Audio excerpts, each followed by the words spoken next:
Well, welcome to Frontiersman Live. We're joined today by State Senator Kevin Meyer, represents the south end of Anchorage, I believe. Correct, yes. Okay, and you're also a candidate for Lieutenant Governor. You announced your candidacy. Well, tell us a little bit about your time in the Senate here and the district you represent. Okay.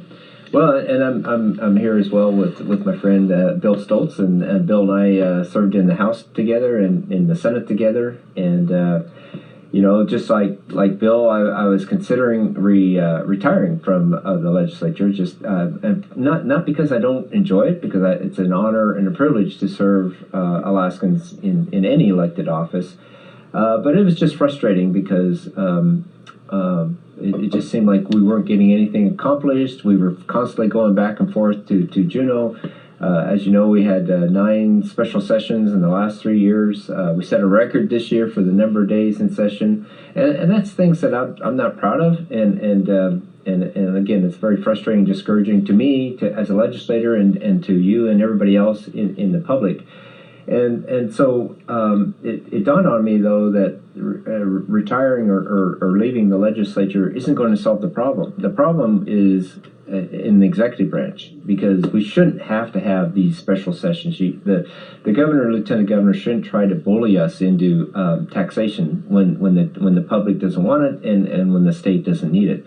And so that's what kind of convinced me, or that is what convinced me, that the best thing for me to do is to be part of the change rather than just allowing it to continue to happen. Because as a lieutenant governor, and with the experience I have in the legislature, I can work with the other legislators in trying to get the policies implemented that the governor wants, whoever that may be, whether it be certainly Senator Huggins would be a great governor, Senator Dunleavy would be a great governor, Mike Chenault down in Kenai would be good, and then there's Scott Hawkins as well. And so that's why when I saw all these candidates running for governor, I go, well, I can best serve the state and as lieutenant governor. Well, so obviously in the last 3 years, oil prices have come down, and that's made a lot of things a lot tougher on the budget side of things in the legislature. But apart from that, what politically is broken in Juneau?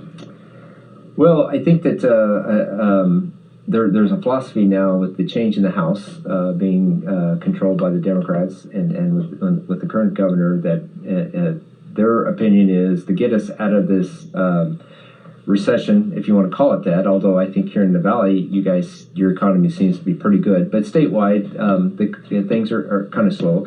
And I think that there's a philosophy with the current makeup in the House and the governor that the best way to get our economy going is through taxes. I just don't believe that, and I've never seen that happen, where increasing taxes gets you out of a recession.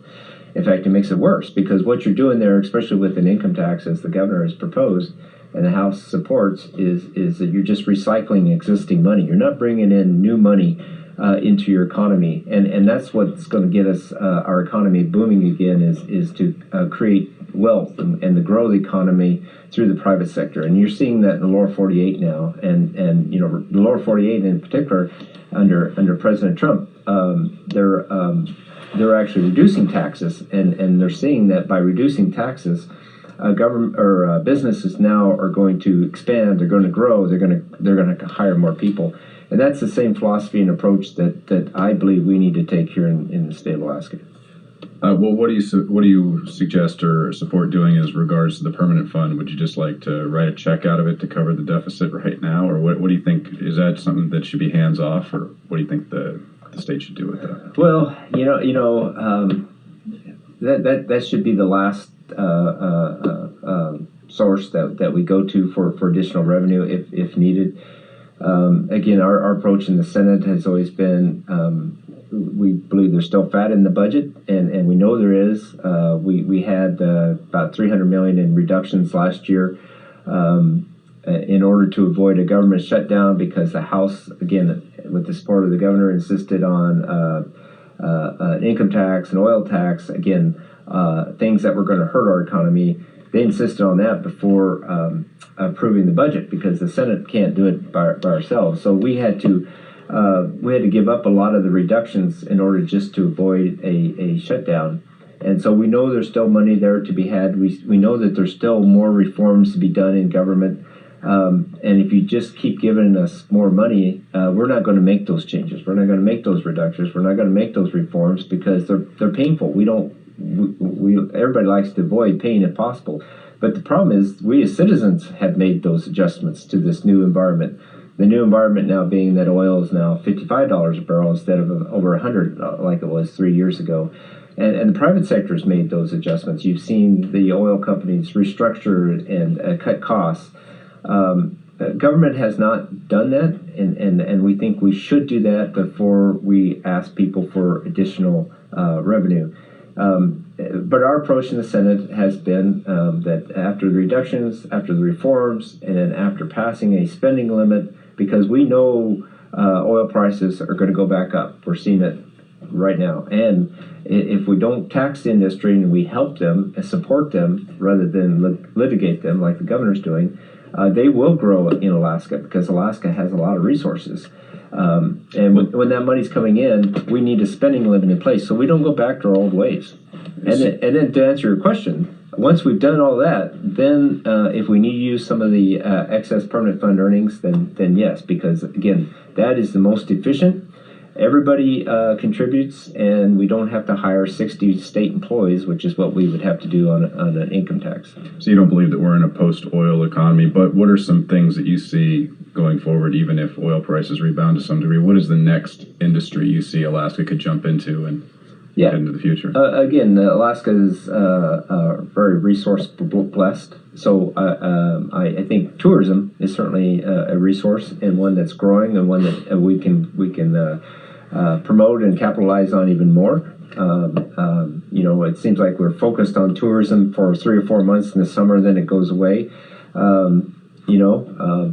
We'll look at the temperature today. It's not that cold, and so let's expand our tourism season another month or two. Either way, that helps the economy. That creates more jobs.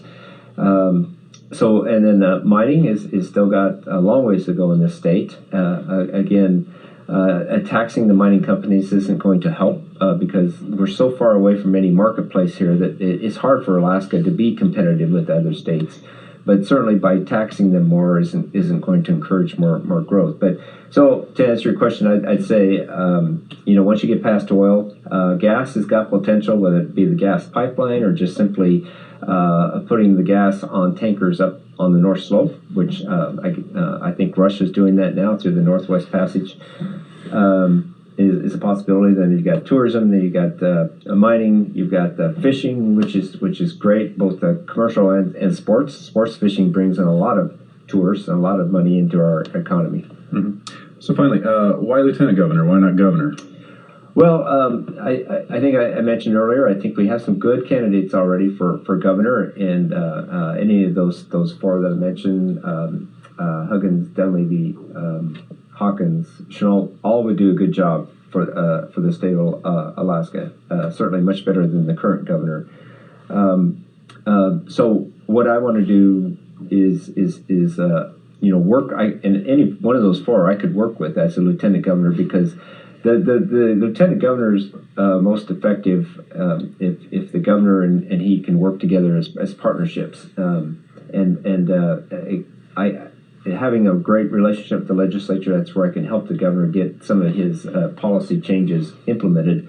And also, the lieutenant governor can assist the governor in going around statewide and kind of being an ambassador for the administration.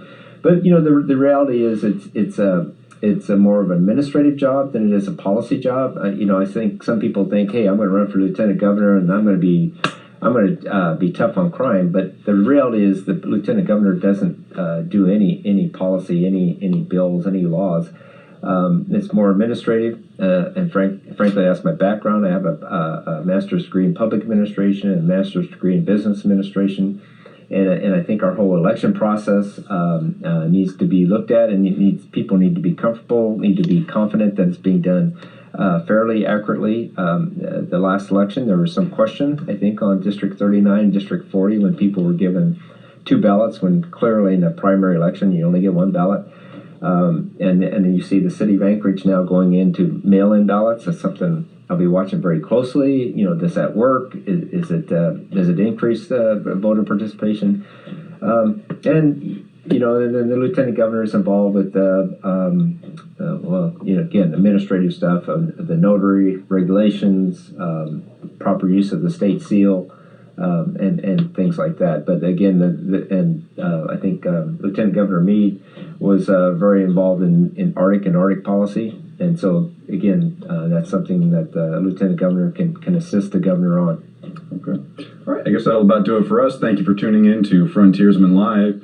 Check us out at www.frontiersman.com. Thank you very much, Senator Meyer. Thank you. Thank you for having me. Have a nice day.